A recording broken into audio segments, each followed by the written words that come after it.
मैंने कहा Arthur Shelby. सरताज कौन? आप बैठे की ब्लॉग में, मरवत साहब आपको इनवाइट कर रहे हैं। अबे मेरी गाड़ी कहाँ है? मरियम नवाज साहिबा भी आज आई थी, आमना सामना हुआ। जवाब दिया शेर अफजल मरकज़ी। के बारे में देखो ना, भाग रही है ताकि मेरे साथ नजर न आए। यूट्यूबर हो ये है, इसको ये मेरे साथ कड़ी है, मेरे साथ इनका ताउन है। इसीलिए मैंने आपसे कहा था कि आप लोग आज गूगल करना आर्थर शेल्बी। आप लोग गूगल करना, मतलब क्या है इसका थोड़ा सा बस आप आर्थर शेल्बी कर लें। लेकिन ये बताना चाहता हूँ कि यूट्यूबर हो, जान लो ये भी मेरे साथ मेरी मैं जिस खटक साहब से मुलाकात हुई है आज। नहीं, आप सारे मीडिया ऑन रिकॉर्ड सुन लें और शेर अफजल मरवत साहब भी सुन लें और उनको इस बात का पता है। शेर अफजल मरवत साहब का वोट है या जरताज गुल का वोट है, बैरिस्टर गोहर साहब का वोट है या उमर अयूब साहब का वोट है, असद कैसर साहब का वोट है या किसी का भी वोट है। जाती हमारे एक वोट भी नहीं है। मैं ऑन रिकॉर्ड आपको कह रही हूँ कि अगर मेरे साथ इमरान खान का वोट और टिकट और सपोर्ट ना हो तो मैं काउंसलर भी नहीं बन सकती, ना ये लोग बन सकते हैं। इमरान खान के वोट से हम लोग यहाँ पे आए हैं। पार्टियों में ऊंच नीच हो जाती है, ऐसे मकाम आ जाते हैं, लेकिन इसका ये मतलब नहीं है कि हम अपने साथियों के साथ उस तरह की से खुदा न खास्ता कोई रवैया रखें। एक वक्त जरूर आएगा। देखिए, मैं अपने लीडर से मिलती हूँ, मैं मनोन वही फैसला तस्लीम करती हूँ जो मेरा लीडर कहता है। मैं सिर्फ इतना कह सकती हूँ कि आप चूंकि सारे मीडिया और शेला अहमद भी आवाजें दे रहे थे कि आप मेरे साथ खड़ी नहीं हो रही हैं, तो मैं आपको ये बात बताती हूँ, मैं चूंकि पॉलिटिकल तरीके से आई हूँ, मेरा है कि मैं ग्रास रूट लेवल से आईएसएफ की स्टूडेंट लीडर थी, मैं वहां से आई हूँ। शेर अफजल मरवत साहब का ये कि जारी बात है, ये 9 मई के बाद इन्होंने कैंपेन की। मुश्किल बात हमारा स्टेमिना में और शेर अफजल मरवत साहब के स्टेमिना में थोड़ा फर्क है। मैं बर्दाश्त ज्यादा करती हूँ बात को, तो इसलिए हम सब अगर थोड़ा सा पॉलिटिकल लोग बर्दाश्त करेंगे, बात करेंगे, मुझे ये यकीन है कि कहीं ना कहीं कोई ना कोई पॉलिटिकल लोगों के लिए स्पेस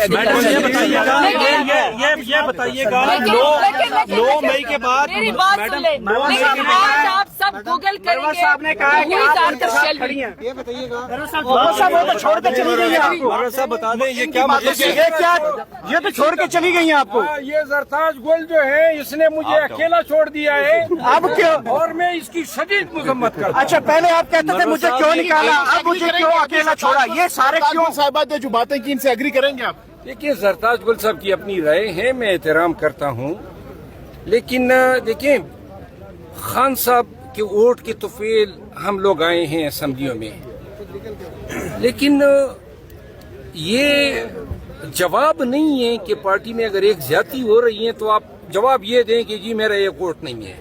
सवाल ये हुआ था कि भाई पार्टी में इंसाफ होना चाहिए। आप लोगों को नजर आ रहा है पार्टी में इंसाफ, और आज मेरे साथ हो रहा है ना। आने वाले बारियां लगनी है और लोगों की भी बारियां लगनी है, तो लिहाजा बेहतर है। ये नाम के साथ तो तरीके इंसाफ है, ये नाम के साथ तो तरीके इंसाफ है, लेकिन ये इंसाफ क्यों नहीं करते फिर? इंसाफ से आगे ना लगा दें, क्या बनेगा? मेरे साथ तो वही हुआ है। आप इंसाफ मांग रही है, लेकिन आपके बाएं जानिब आपके एमएनए इंसाफ मांग रहे हैं। मुझे क्यों पार्टी से निकाला? शेर अफजल मरवत, कुछ बताइएगा।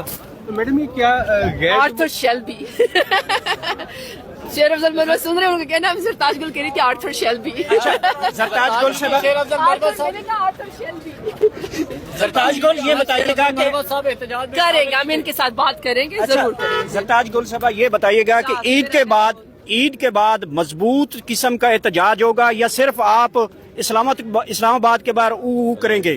नहीं, खैर ये जो आपने लफ्ज निकाला है ना मुंह से, ये तो आपकी मजमूम कोशिश है कि किसी तरीके से मैं कहूं, लेकिन ये शहबाज शरीफ को मुबारक हो, ये आप करेंगे, ये जो आप कर रहे हैं, तो इसी के लिए आपके मजमूम इरादे में समझती हूँ। इसलिए जो नहीं जी, ये शहबाज शरीफ को तरीकेकार उनको हो, लेकिन आपने जो ईद के बात की ना, ग्रैंड अलायंस की बात की, आपने पॉलिटिकल अपोजिशन पार्टीज की बात की।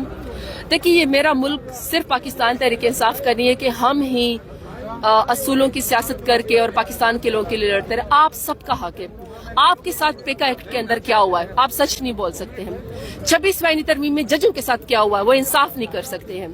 इसी तरीके से इलेक्शन के अंदर क्या हुआ है कि पाकिस्तान तहरीक इंसाफ का या आवाम के मैंडेट के ऊपर डाका डाला गया। तो ग्रैंड अलायंस इंशाल्लाह बनेगा, तमाम लोगों को अपने साथ ऑन बोर्ड करेंगे। हम और आप सब ने पाकिस्तान का मुकदमा लड़ना है, हम और आप सब इसके शराकतदार हैं। اور ہمارا جینا مرنا پاکستان تحریک انصاف کا بھی، میرے لیڈر کا بھی، ہمارے سب کا یہی پاکستان کے اندر ہے.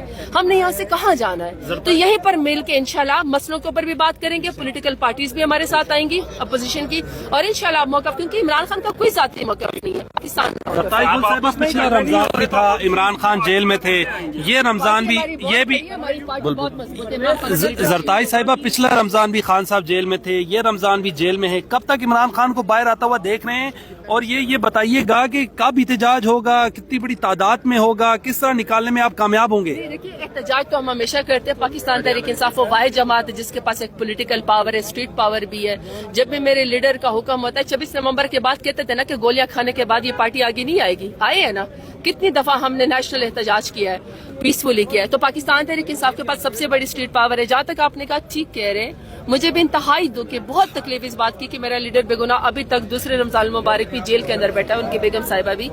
اور طریقہ کار تو یہ کی ہے کہ کورٹ کے ذریعے انصاف ملے. کتنا ڈریگ کرنا ہے، کتنا معاملات کو لمبا کرنا ہے، وہ باہر آئے، انصاف ملے. اور ہم تو بار بار ایک ہی کریں کہ جن کی ضمانتیں ہوئے ضمانتوں میں رکھنا نہ ڈالے، لوگوں کو باہر آنے دے تاکہ وہ اپنی جو ایک قانونی جنگ ہے اس کو لڑ سکے. بتائیے گا آج صدر کا خطاب سننے سپاہ سالار نہیں آج پہنچے یہاں پہ، ان کا خطاب سننے کے لیے. کہ کس کا؟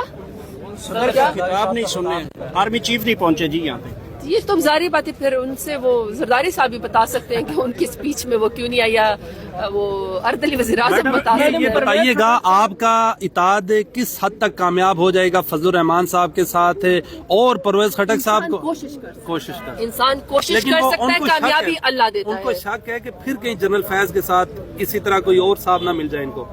یہ پاکستان تحریک انصاف کرتی، اصول کی موقف سامنے ڈٹ کے بات کرتی، آپ سے کوئی بات نہیں چھپاتی. ہم کار کی ڈگی میں بیٹھ کے یا برقع پہن کے سیاست نہیں کرتے. جو ہمارے موقف ہوتا ہے میرے لیڈر، وہ آپ سے اور ہم سے وہ بات کرتے ہیں. ہم تو کوئی چیز چھپا کے تو کرتے نہیں ہیں. تو جو ہمارا پولیٹیکل پارٹیز کے ساتھ جو اتحاد بنے گا وہ سارا لائحہ عمل آپ کے ساتھ شیئر کیا جائے گا. تو باقی یہ کہ ان سے ضرور آپ سوال کریں جو پولیٹیکل پارٹی کسی کی گود میں بیٹھ کے آتی ہیں. ہم تو اپنا الیکشن لڑ کے آئے ہیں، 1.5 لاکھ ووٹ لے کر آئے ہیں، وہ بھی عوام کے ووٹ کے اوپر ڈاکہ ڈالا گیا اور ہم وہی موقف اپنا کے آپ سے وہ کریں. اب آخر خطاب کی سمجھ آئی کیا بات؟ خطاب اس وقت سمجھ آتا ہے جب آپ کو پہلے کاپیز دی جاتی ہے. اور میں آپ کو بتا رہی ہوں، یہ پریسیڈنٹ اس دور حکومت میں پی ڈی ایم کی حکومت میں سیٹ ہوا ہے کہ کبھی کوئی آئینی ترمیم ہوتی ہے، یا کبھی کوئی ایکٹ پاس ہوتا ہے، یا کبھی کوئی پریزیڈینشل یا پرائم منسٹر کی سپیچ ہوتی ہے، یا بجٹ ہوتا ہے. کبھی کوئی کاپی نہیں دی جاتی ایڈوانس میں. مجھے نہیں پتا کیوں نہیں دی جاتی، جبکہ ہمیشہ ہوتا ہے کہ اگر پریزیڈنٹ کی سپیچ ہو، یا اگر آپ نے کوئی ایکٹ یا ایجنڈا پاس کروانا ہو، قانون سازی کروانی ہو، یا آپ نے بجٹ پاس کروانا ہو، آپ ہمیشہ میڈیا سے، آپ ہمیشہ پارلیمان کے اس پہ فورم کے اوپر تمام پارلیمنٹیرینز کی اس کی کاپی رکھ لیتے ہیں. لیکن آج بھی کاپی نہیں ہے. تو میم چھوڑ کیوں نہیں دیتے؟ چھوڑنا تو اس کو چاہیے جو فارم 47 کی حکومت پہ آ کے بیٹھے ہوئے ہیں. جو نہیں حسب کا کیا، ہمارا تو حق ہے کہ ہم اس پارلیمان میں ہیں.